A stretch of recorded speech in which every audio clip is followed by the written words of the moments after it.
आशंका जताई जा रही थी कि ईरान अब खुलकर फ्रंट फुट पर खेलेगा, हुआ भी कुछ ऐसा ही।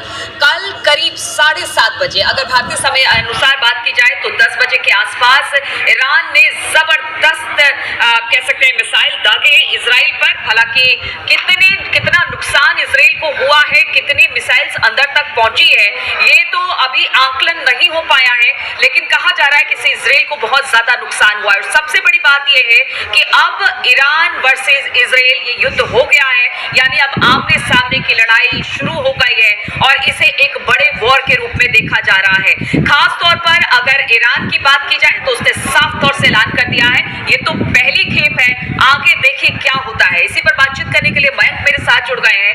मयंक, सबसे बड़ी बात है ये पहली खेप थी, ईरान ने ये दावा किया है, अभी तो देखिए हमें तो बदला लेना है, चाहे वो हनिया का बदला हो या फिर नसरुल्लाह का बदला हो, हम तो दोस्तों, जिस तरह से आप लोगों ने देखा कि ईरान ने बुरा हाल कर दिया इजराइल का, आइए देखिए इंशाअल्लाह लास्ट में हम लोगों का ही जीत होता है, मुसलमानों का ही जीत होता है। तो अगर आप गाज़ा के सपोर्ट में हैं, अगर आप फ़िलिस्तीन के लोगों के सपोर्ट में हैं, तो ये वीडियो आपके लिए है। ये वीडियो ज़्यादा से ज़्यादा शेयर कीजिए और मेरे चैनल को सब्सक्राइब कीजिए। मैं इस तरह की वीडियो आप लोगों के लिए लाता रहूँगा। और आइए देखिए, आगे देखते हैं क्या क्या किया है ईरान ने फ़िलिस्तीन के साथ, इजराइल के साथ। बदला लेंगे और उसी की तर्ज पर एक बड़ा हमला कल हमने देखा इसलिए। देखिए, ईरान की तरफ से ये जो हमला हुआ है, इसने इस पूरे वॉर का स्वरूप बदल के रख दिया है अब। और हम आपको सबसे पहले ये बताते हैं, मुद्दे की बात करते हैं जो सब लोग जानना भी चाहते हैं कि आखिर इस हमले से इजराइल में कितना नुकसान हुआ है। इसको लेके देखिए अभी कोई पुख्ता जानकारी सामने नहीं है, लेकिन हम आपको बताते हैं कि ईरान की तरफ से IRGC जो सेना है ईरान की, उसकी तरफ से जो है क्या दावा किया गया है। ईरान का कहना ऐसा है कि करीब 180 से 200 मिसाइल्स जो थी, इनसे हमला किया गया था कल इजराइल के ऊपर। इसमें से 90% मिसाइल्स, ये ईरान दावा कर रहा है कि 90% मिसाइल्स जो हैं वो सही टारगेट पे, सही ठिकानों पर गिरी हैं। और ईरान का दावा है कि उसने इजराइल के करीब 20 F-35 प्लेन्स को तबाह कर दिया है। और ये बहुत बड़ी बात है। इसी से हमले लगातार इजराइल की तरफ से हो रहे हैं, चाहे वो हमास हो, हुती हो, हिजबुल्लाह हो, और अब उसी का एक देखिए इजराइल इन जो दावे ईरान के हैं, इजराइल इसका खंडन कर रहा है, अमेरिका इसका खंडन कर रहा है, लेकिन जो ईरान के दावे हैं उसको भी सामने रखना ज़रूरी है। ईरान का कहना ऐसा है कि करीब 20 F-35 प्लेन तबाह हुए हैं और साथ में मोसाद का हेडक्वार्टर भी निशाने पर था, उस पर भी मिसाइल गिरी है और मोसाद के हेडक्वार्टर को उड़ा दिया गया है, ये कहना है ईरान का। अब देखिए, गौर करने वाली बात यह है कि जो ये मिसाइल्स गिरे, ये मिसाइल्स एक नेवाटिम एयरबेस है, नेवाटिम एयरबेस है इजराइल का। बताया जाता है कि ये इस नेवाटिम एयरबेस से ही जो F-35 प्लेन्स फ्लाई करके जो लेबनान में अटैक होते थे या जो गाज़ा में अटैक हुए, ये प्लेन्स इसी नेवाटिम एयरबेस से ही फ्लाई कर रहे थे। जो हमले नसरुल्लाह के ऊपर किए गए और जिसमें नसरुल्लाह की मौत हुई, उस मिशन को शुरुआत इसी एयरबेस से किया गया था। इसीलिए ईरान ने इस नेवाटिम एयरबेस को टारगेट किया है और ऐसा बताया जाता है, जो ईरान का कहना है कि ये हमला बिल्कुल सफल रहा है, मिसाइल एयरबेस पे गिरी और करीब 20 F-35 प्लेन्स तबाह हो गए। ये ईरान का दावा है। ठीक है, ये ईरान का दावा है मयंक, लेकिन सबसे बड़ी बात है ईरान ये भी दावा कर रहा है कि उसने 400 मिसाइल्स दागे, जिसमें से बताया जा रहा है कि करीब 180 आयरन डोम से भी टकराए, जिसमें आप कह रहे हैं कि बहुत सारे अंदर भी आ गए, कुछ को इंटरसेप्ट कर लिया गया और उसने इजराइल के अंदर जाकर बहुत बड़ी तबाही की है। और उसके बाद अब ईरान कह रहा है कि हमने तबाही की है, भले इजराइल इसे माने या फिर ना माने, अभी तो ये शुरुआत है। दूसरी खेप अब ड्रोन की बात हो रही है, उस ड्रोन की जिसको कि रूस को भी ईरान ने दिया था और अब कह रहे हैं कि रूस से एक बड़ा हमला हो सकता है। तो ईरान की अगली स्ट्रेटेजी, जो जानकार है, जो डिफेंस एक्सपर्ट है, वो बता रहे हैं कि हो सकता है कि एक बड़ा हमला ड्रोन से। देखिए, पहली बात तो ये है कि ये जो कल कल मिसाइल्स फायर की गई। मैं आपको बताता हूँ, ये ईरान की ऐसा सोशल मीडिया पे चर्चा है, और जैसा एक्सपर्ट्स बता रहे हैं कि जो मिसाइल है ये फतह-1 मिसाइल है ईरान की, जिसको फायर किया गया। हमने देखे कि हमने अपने वीडियो में भी इसका जिक्र किया था नीलू कुछ वक्त पहले, जो है ईरान ने इस मिसाइल को, ये ईरान ने ही इस मिसाइल को तैयार किया है। और देखिए ये करीब ईरान से इजराइल को ट्रैवल करने में करीब 2000 किलोमीटर, 1800 से 2000 किलोमीटर का डिस्टेंस ये मिसाइल ने ट्रैवल किया। ये हाइपरसोनिक मिसाइल है जो कि आवाज़ से 15 गुना ज़्यादा स्पीड से फ्लाई कर सकती है, और अपने साथ बड़ी मात्रा में जो है वो वॉरहेड्स भी लेके जा सकती है। तो ये देखिए बेहद खतरनाक मिसाइल है, और एक साथ इतनी बड़ी संख्या में, जो आप कहना चाह रही हैं, इतनी सारी मिसाइल्स एक साथ फायर होती हैं जो करीब 2000 किलोमीटर को ट्रैवल करती हैं, इजराइल के अंदर आती हैं। आप देखिए कि रेड सी में हो या भूमध्य सागर में हो, बड़े सारे एयरक्राफ्ट कैरियर्स खड़े हुए हैं, एंटी मिसाइल सिस्टम अमेरिका ने लगाए हुए हैं। तो अब इस तरह की भी चर्चाएं हैं कि हो सकता है कि ईरान की तरफ से और ज़्यादा मिसाइल्स फायर की गई थी, और ये भी संभव है कि हो सकता है अमेरिका की तरफ से कुछ मिसाइल्स को जो है वो एंटी मिसाइल सिस्टम ने उसको हवा में तबाह भी किया हो।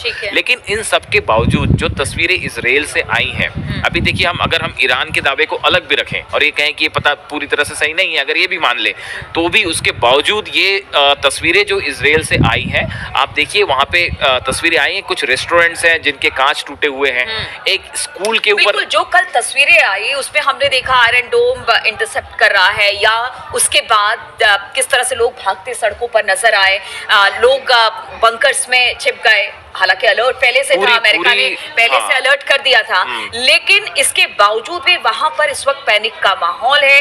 लोग कई जगहों से दूसरी जगह पर जा रहे हैं। लोगों को कह दिया गया है कि आप बॉम्ब शेल्टर में तुरंत भाग कर जाए। जैसे ही आप एकदम ठीक कह रहे हो, पूरी रात जो है इजराइल के उत्तरी इजराइल और मध्य इजराइल का जो हिस्सा है, वहाँ पे जो लोग हैं, सिटीजन हैं, उनकी पूरी रात जो है बंकर्स में बीती है। और काफ़ी सारी मिसाइल जो तस्वीरें आई जिसका हम जिक्र कर रहे थे कि रेस्टोरेंट्स में जो है वो तबाही हुई है। एक बताया जाता है कि स्कूल के पास एक मिसाइल गिरी। ये तस्वीरें आ रही हैं, मतलब ये ऐसा नहीं है कि जो इजराइल दावा कर रहा है वो कि सबको आयरन डोम ने रोक लिया, ऐसा बिल्कुल नहीं है। बहुत सारी मिसाइल्स हैं जो कि इजराइल के ऊपर गिरी भी हैं। अब इसमें से कितनी तबाही हुई है ये शायद हमको आने वाले 1-2 दिन में साफ साफ पता चलेगा कि कितनी तबाही हुई। लेकिन ये निश्चित तौर पे है कि अब जो है ये आयरन डोम सिस्टम, देखिए एक साथ जब 180 या 200 मिसाइल्स फायर होती हैं, कल देखिए जो तस्वीरें आ रही थी, आप इजराइल के आसमान की तस्वीरें देखिए, ऐसा लग रहा था कि एक पूरा गुच्छा जो है वो चला आ रहा है मिसाइल्स का। अब जो वहां पर एक अलार्मिंग सिस्टम लोगों के मोबाइल पर दिया गया था, जब उसे देखा गया तो वो पूरा जो इजराइल का पूरा वो इलाका था वो पूरी तरह से रेड हो रखा था, रेड हो गया था। बिल्कुल बिल्कुल एक साथ कई मिसाइल्स वहां पर गिर रहे थे, तो वो पूरा इलाका। तो मयंक सवाल यही है कि ये देखिए, ये तो शुरुआत है। हालांकि इजराइल ने कहा है कि अब इसका हमने प्लान पहले से तैयार कर रखा था, हमें पता था कि अब ईरान खुलकर खेलेगा, क्योंकि जिस तरह से हमास खत्म हुआ, हिजबुल्ला खत्म हुआ, उसके बाद नसरुल्लाह मारा गया, अब ईरान के सामने कोई ऑप्शन नहीं था। यानी इजराइल भी अब पूरी तरह से तैयार है कि इसका जवाब दिया जाए, और ईरान भी पूरी तरह से तैयार है, क्योंकि बहुत दिनों से जिस तरह से हनिया की मौत हुई, इसके बाद से चुप्पी साधे बैठा था। तो क्या वो तैयारी का वक्त ले रहा था कि जब तैयारी मतलब वो कर ले, उसके बाद अगर कोई बड़ा हमला वो करता है तो पूरी तैयारी के साथ? देखिए ये जो आप बात कह रही हैं, इसमें जो मुझे जो लगता है, मेरा जो ओपिनियन है, जो मैं समझ पा रहा हूँ कि देखिए पहले हनिया को असासिनेट किया गया, उसके बाद नसरल्ला की मौत होती है, उसके बाद IDF जो है वो लेबनान के अंदर तक घुस जाती है। ये एक ऐसा माहौल बन गया था पिछले कुछ दिनों से कि बस इस युद्ध में मानो इजराइल ही इजराइल है, इजराइल को कोई चुनौती नहीं दे पाएगा, और ईरान के ऊपर दबाव था। पूरे इस्लामिक कंट्रीज जो हैं वहाँ से भी ये मांग उठ रही थी कि भाई जवाब देना चाहिए। हिजबुल्ला लगातार अपील कर रहा था, और नसरल्ला की मौत के बाद बहुत बड़े लोगों में गुस्सा भी था। तो ईरान को जवाब देना एक मजबूरी हो गया था। ईरान के ऊपर इतना ज़्यादा प्रेशर था, और ऐसा लग रहा था मान लो कि एक जो साइकोलॉजिकल वॉर होता है उसमें इजराइल को अपर हैंड मिल रहा है, इसका जवाब देना बहुत ज़रूरी था। इसीलिए शायद देखिए कल ऐसा बताया जाता है कि इस हमले के कुछ वक्त पहले ईरान की तरफ से ऐसे सोर्सेज बता रहे हैं कि रूस को ये जानकारी दे दी गई थी कि हम हमला करने जा रहे हैं। रूस के विदेश मंत्री, रूस के उप प्रधानमंत्री जो है वो ईरान गए थे हाल ही में। तो देखिए, ऐसा बताया जाता है कि हमले के कुछ समय पहले ईरान ने रूस को ये जानकारी दे दी थी कि हम ये जो बैलिस्टिक मिसाइल से अटैक करने जा रहे हैं। और ये भी जानकारी सामने आई है कि अमेरिका, जैसा आप बता रही हैं, कि अमेरिका को भी इस बात की जानकारी हो गई थी खुफिया CIA के जरिए कि आज की रात ईरान जो है वो बड़ा अटैक कर सकता है।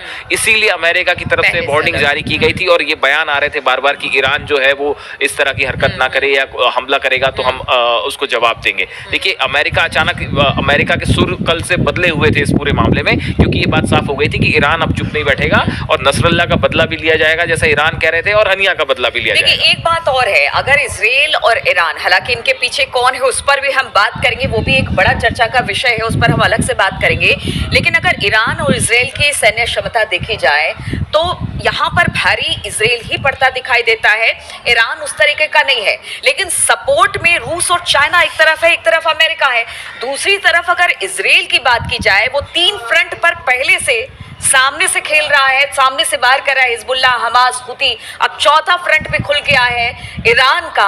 अब ऐसे में किस तरह की चुनौती इजराइल के सामने है? अब देखिए, ये वॉर अब तक प्रॉक्सीज वर्सेस इजराइल था, बिल्कुल, लेकिन अब इस वॉर ने इजराइल वर्सेस ईरान का रूप ले लिया है। देखिए, इसमें कोई शक नहीं है कि नेतन्याहू और इजराइल अब पलटवार करेंगे, इसमें कोई दो राय नहीं है। अब इसमें इजराइल का कहना ऐसा है कि जगह भी हम तय करेंगे और वक्त भी हम तय करेंगे। ईरान भी इस बात के लिए तैयार है, ईरान भी इस बात को समझ रहा है, तैयार है कि इजरायली जो फोर्सेस हैं वो उस पर अटैक करेंगी, तो ईरान की भी तैयारी पूरी है। और साथ ही साथ देखिए, ईरान से अकेला नहीं खड़ा है, पीछे से रूस उसको बैक करने के लिए तैयार है, चाइना की तरफ से बैक किया जा रहा है, काफी सारे इस्लामिक कंट्रीज हैं जो उनके साथ खड़ी हुई हैं। टर्की की तरफ से तो जो है वो यहाँ तक कह दिया गया, उनके जो राष्ट्रपति एर्दोगान, उनकी तरफ से कहा गया कि अब तो जो है वो सैन्य तरीके से जवाब देना चाहिए, ये उनका कल का ही बयान है। उसके बाद देखिए रात को क्या हुआ। तो देखिए, ये अब पूरी दुनिया जो है इस पूरे मुद्दे को लेकर, मिडिल ईस्ट में अब जो है हाथ से बात बाहर निकल चुकी है। अब ये हिजबुल्ला और इजराइल की लड़ाई नहीं है, या हमास या इजराइल की लड़ाई नहीं है, या हुती या इसकी लड़ाई नहीं है, सिर्फ एयर स्ट्राइक की लड़ाई। अब तो जमीन पर खड़े होने की अब लेबनान के अंदर जो है इजरायली सेना खड़ी हुई है। अब देखिए, आने वाले वक्त में ये लड़ाई जो है क्या किसी बड़े युद्ध का रूप ले रही है, और अगर ऐसा होता है तो उसके परिणाम देखिए। कल रात को हमले के बाद आज शेयर मार्केट्स पूरी दुनिया के हिले हुए हैं, चाहे वो अमेरिका का शेयर मार्केट हो, चाहे जापान का हो, पूरी दुनिया के शेयर मार्केट्स आज गिरने शुरू हो गए। तो ये अगर मिडिल ईस्ट में वॉर होता है और ये कोई बड़ा वॉर का रूप ले लेता है, और अगर हालात हाथ से बाहर चले जाते हैं, तो फिर इसके बाद मामला कहां जाके थमेगा कोई नहीं बता। बिल्कुल, और सबसे बड़ी बात है कि बड़े वॉर की बात हो रही है, और अब ये तो बिल्कुल साफ तौर से लग रहा है कि यहाँ से लड़ाई अब बड़ी ही होने वाली है। पीछे की तरफ तो कोई अपने कदम करने को तैयार नहीं है। ये लड़ाई कहां तक जाएगी, क्योंकि अगर पूरे मिडिल ईस्ट की बात की जाए, इस वक्त कच्चे क्रूड ऑयल का सबसे बड़ा उत्पादक है, और अगर वहां से इस तरह की लड़ाई छिड़ती है, खाड़ी देशों में इस तरह की लड़ाई या टेंशन का माहौल रहता है, तो पूरी दुनिया पर इस पर असर पड़ेगा। और पूरी दुनिया पर इस पर क्या असर पड़ेगा, ये नेक्स्ट वीडियो में हम आपको बताएंगे। फिलहाल हमारे साथ बने रहिए।